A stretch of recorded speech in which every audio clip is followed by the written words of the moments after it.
There's a lot of talk these days about social justice.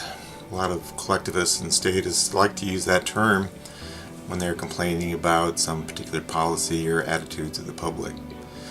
Well, as with most, or at least many ideas that the statists and collectivists like to push on Americans and the world in general, the very concept of social justice doesn't exist.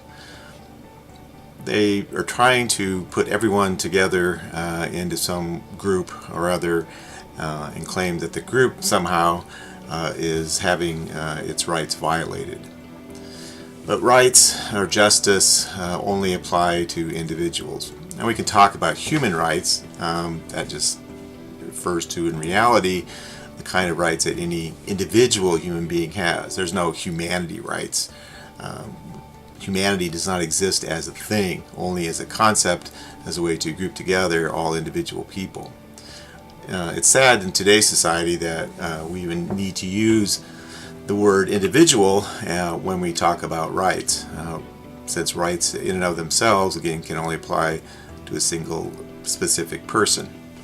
But given the corruption of language and thought and morality that we're faced with every day, sometimes we have to be more precise than we really should have to be.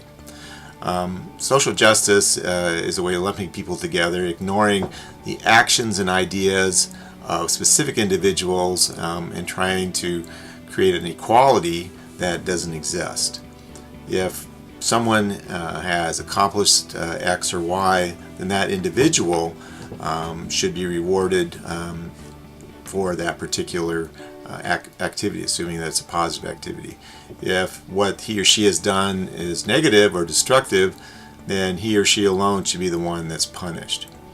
But when you're talking about some silly notion as social justice, you want to punish a group of people or reward a group of people regardless of what any individual person has done.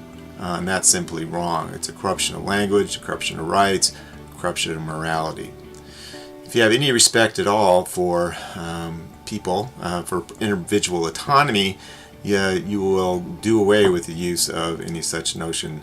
Social justice warriors simply want to impose their will on unwilling and peaceful other people. They're petty tyrants, bullies, who want to use the force of the government to accomplish what they can't accomplish on their own.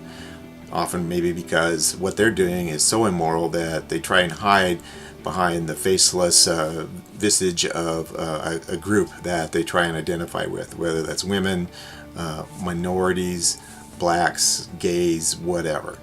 But social justice should be expunged from the language and should be treated for the nonsense that it is. But don't get me started.